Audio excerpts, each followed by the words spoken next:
পার্থ কারে যেন উদ্দেশ্য করে কইছে আপনারা 6 বলে 12 রান করেছেন আর আমরা এর আগে 300 রান করেছি। শুনেন, আপনারা 6 বলে 12 রান করেছেন, কিন্তু এর আগের 300 রান আমরা সবাই মিলে করেছি। শুনিছেন? আপনারা তো এই ভিডিওটা দেখেছেন, বিএনপি নেতার স্লোগান দিতে দিতে দৌড় দেওয়া। এটা সাহেব দেখান আবার।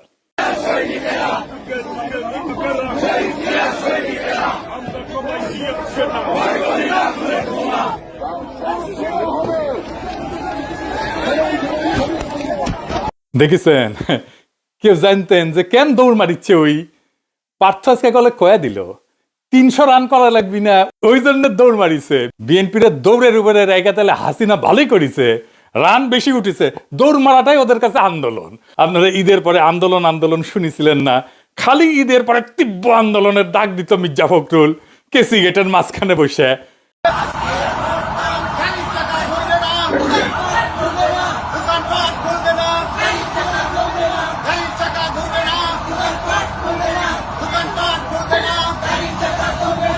এইটা হইতেছে দৌড়ানির আন্দোলন। রাস্তায় নামে মারতো দৌড়। 17 বছর এই আন্দোলন করে যে কিছু করতে পারে নাই, সেটা পার্থ নিজের মুখে বলেছিল। শোনেন, এবং তরুণ প্রজন্মের একটি বড় অংশ তারা কিন্তু এই পরিবর্তনের জন্য ভূমিকা রেখেছে। তাদের উদ্দেশ্যে আপনার কি বলা থাকবে এবং তাদের জন্য আপনার চ্যাম্পিয়ন তারা তো তাদের এই রক্তের উপরে দিয়েই তো আজকে আমরা এই স্বপ্ন দেখছি। আমরা যেখানে 17 বছর আন্দোলন করে কাঙ্ক্ষিত লক্ষ্যে পৌঁছাতে পারিনি, সেই জিনিসটা তারা করেছে এবং এই কারণে জাতি সবসময় তাদেরকে স্মরণ রাখবে এবং আমরা আমাদের জায়গা থেকে তাদের পাশে দাঁড়িয়েছি। তার কারণে আমরা কারাবরণ করেছি, আজকে বের হয়ে আসছি। এখন আমাদের দায়িত্ব তরুণ আমরা যারা সবাই আছে, সবাই মিলে এই দেশকে এমন একটা প্ল্যাটফর্ম দিব যাতে ভবিষ্যৎ প্রজন্ম ভালোভাবে দেশ চালাতে পারে। শুনেছেন? চ্যাম্পিয়ন কইছিল তখন পার্থ, আর আজকে কইতেছে 300 রান করেছে আগে। শুধু কি তাই, মেজর হাফিজ যারা স্পিকার বানায়, যারা উদ্দেশ্য করে সংসদে কথা বলে পার্থ, সে নিজেও বলেছিল কি, শুনেন। যদি আরো 10 বছরও সংগ্রাম করতাম, এই স্বৈরাচারী সরকারকে, যারা সেনাবাহিনীর অস্ত্র নিয়ে, মারণাস্ত্র নিয়ে নিরস্ত্র মানুষের উপর ঝাঁপিয়ে পড়ে, এদেরকে সরানো সম্ভব ছিল না। আমি ধন্যবাদ জানাতে চাই এই লড়াকু ছাত্র সমাজকে। বৈষম্য বিরোধী ছাত্র সমাজ, তারা ইতিহাস সৃষ্টি করেছে। শুনিছেন? গান পার হইলে মাঝি কোন চুদির ভাই, তাই না? এখন মুখটা বন্ধ কেন? এই যে পার্থ সাহেব, বলেন তো কি বলছিলেন 300 রান করা নিয়ে? বাড়ি কোথায় গোপালী? আপনার মুখটা এখন বন্ধ কেন বলেন তো? কি বলছিলেন এতক্ষণ ধরে? মুখটা বন্ধ কেন এখন? দেশ কোথায় গোপালী?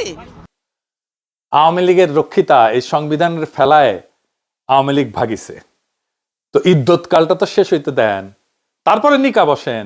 এত প্রেমে দিওয়ানা হয়ে ইদ্যৎকাল শেষ হওয়ার আগেই নিকা বসিলেন? ইদ্যৎকালের তো একটা মেডিকেল রিজন আছে।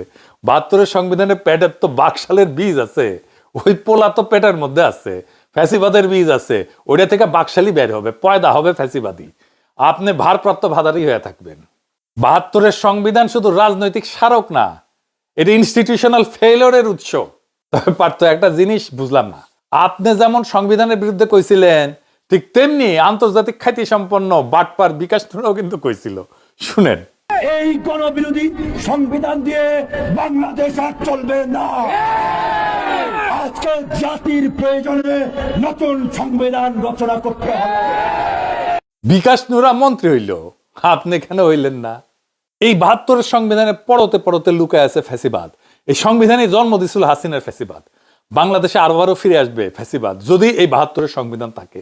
যে সংবিধান 55 বছর আগে লেখা হয়েছিল, সেই সংবিধান কি আজকের কমপ্লেক্সিটি এটা ধারণ করতে পারে? আজকের দুনিয়ার সমস্যাকে সমাধান দিতে পারে? আমি একটা উদাহরণ দিই। আপনি আইনজীবী, ব্যারিস্টার, আপনি এটা জবাব দেবেন আমাকে। এই সংবিধান যে কত জঘন্য, কত অপূর্ণ, কত ধ্বজভঙ্গ আমি দেখে দিতেছি। বাংলাদেশের সংবিধানে কোনো পৃথক সাংবিধানিক আদালত নাই। সাংবিধানিক আদালত কেন লাগবে? কারণ সংবিধান ব্যাখ্যা এবং রক্ষার দায়িত্ব সাংবিধানিক আদালতের। এই ব্যাখ্যা এবং রক্ষার দায়িত্ব আমি দিয়ে দিছি সুপ্রিম কোর্টকে। কিন্তু যেই সুপ্রিম কোর্টের বিচারপতি নিয়োগ পায় রাষ্ট্রপতির মাধ্যমে, যিনি প্রধানমন্ত্রীর পরামর্শে কাজ করে, তার মানে কি? তার মানে বিচারপতি তো আমার নিয়োগ করার চাকর। জার্মানি, দক্ষিণ কোরিয়া, দক্ষিণ আফ্রিকা, বহু দেশে পৃথক সাংবিধানিক আদালত আছে, যেখানে বিচারপতি নিয়োগের নির্বাহী বিভাগের হস্তক্ষেপ থাকে না। বাংলাদেশে এই সুরক্ষা নাই। ফলাফল, বিচার বিভাগ নির্বাহী বিভাগের উপর নির্ভরশীল হয়ে পড়ছে। সংবিধান রক্ষার দায়িত্ব যাদের উপরে, তারা নিজেরাই সংবিধান লঙ্ঘনকারী নিয়োগ করা। আপনি যা সাংবিধানিক আদালত ঢুকাইতে পারবেন সংবিধান সংশোধন করে? এই সংবিধানে বলেন তো কতগুলো জায়গায় আপনার সংশোধনী আনতে হবে? চিন্তা করে দেখছেন একবার? আপনি তো ব্যারিস্টার। পুরা কনস্টিটিউশনের ডিজাইনটাই হাইকোর্ট ডিভিশন, অ্যাপিলেট ডিভিশনকে কেন্দ্র করে লেখা। ফলে আলাদা সাংবিধানিক আদালত আনতে গেলে সংবিধানের ভেতরে টুকরা টুকরা জোড়াতালি দিতে হবে অনেকগুলো জায়গায়। আমি হিসাব করে দেখছি 12 থেকে 14টা জায়গায়। আর্টিকেল 44 থেকে শুরু করে 111, 152 থার্ড শিডিউল পর্যন্ত ছড়ায় থাকা ধারাগুলো সাইটে বদলে পুনর্লিখন করতে হবে, একেবারে আলগা পাঁচতলা চেঞ্জ করতে হবে। আর্টিকেল 44 বদলাইতে হবে, 94 বদলাইতে হবে, আর্টিকেল 95 বদলাইতে হবে, আর্টিকেল 96 বদলাইতে হবে, আর্টিকেল 104 বদলাইতে হবে, 105 বদলাইতে হবে, 6 বদলাইতে হবে, আর্টিকেল 98 বদলাইতে হবে, আর্টিকেল 101 বদলাইতে হবে, 102 বদলাইতে হবে, প্রায় নতুন করে লিখতে হবে আর্টিকেল 103, 104, 105, 106, 107, 108, 109, 110, 111 এগুলো সব বদলাইতে হবে।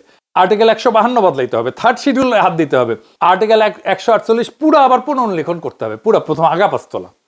12টা থেকে 14টা মূল অনুচ্ছেদকে আমূল বদলাইতে হবে। এর চেয়ে নতুন সংবিধান লেখা সহজ নাকি? বলবেন এখন সাংবিধানিক আদালতের দরকার নাই?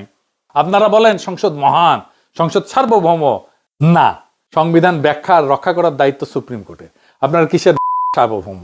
বাংলাদেশে তো জুডিশিয়াল অটোক্রেসি আছে সব সময়, সবার উপরে আদালত, অনির্বাচিত বিচারকদের রাহাজানি চলে সব সময় সংবিধানের উপরে। কথা খুব সোজা, যে সংবিধান বারবার স্বৈরতন্ত্রের জন্ম দেয়, যে কাঠামো ফ্যাসিবাদ থাকিতে পারে না, যে ব্যবস্থায় জনগণের ভোটের উপরে দল, দলের উপরে নেতা, আর নেতার উপরে আর কেউ থাকে না, সেই ব্যবস্থা রক্ষা করাকে আমি কোনো প্রজ্ঞা বলে মনে করি না, কাপুরুষতা বলে মনে করি, প্রতারণা বলে মনে করি। আজ যারা 72-এর সংবিধানের প্রেমে হাবুডুবু খাইতেছেন, তাদের মনে রাখা দরকার এই সংবিধান কোনো পবিত্র ধর্মগ্রন্থ না, এইটা একটা রাজনৈতিক দলিল। আর জনগণ চাইলে রাজনৈতিক দলিল বদলায়, ছুঁড়ে ফেলে, নতুন করে লেখে। তাই প্রশ্ন একটাই বিএনপিকে, আপনারা কি মৃত কাঠামোর পাহারাদার হয়ে থাকবেন নাকি সত্যিকারের নতুন বাংলাদেশের ভিত্তি লিখবেন? কারণ জোড়াতালি দিয়ে রাষ্ট্র বাঁচে না। নতুন রাষ্ট্র করতে হলে নতুন সাহস লাগে, নতুন রাষ্ট্র করতে গেলে নতুন সংবিধান লাগে। 72-এর সংবিধান 1973 থেকে শুরু করে 2026-এর বাংলাদেশি উপহার দেবে আপনাদেরকে। আবার একই জিনিস ঘটবে, সংবিধানই তো রাষ্ট্র বানায়। আপনি তো আগের সংবিধান রাখছেন, তাহলে আগের রাষ্ট্রও থাকবে। আগামীর বাংলাদেশ আর বানাইতে পারবেন না। আমরা নতুন সংবিধান লিখব, আজ বা কাল, একদিন না হয় আর একদিন। নতুন সংবিধান ছাড়া বাংলাদেশ আজাদ হবে না, বাংলাদেশের মানুষের আজাদি আসবে না। আমাদের আজাদ হওয়া দরকার, আমাদের আজাদি দরকার। আজাদি জিন্দাবাদ, ইনকিলাব জিন্দাবাদ।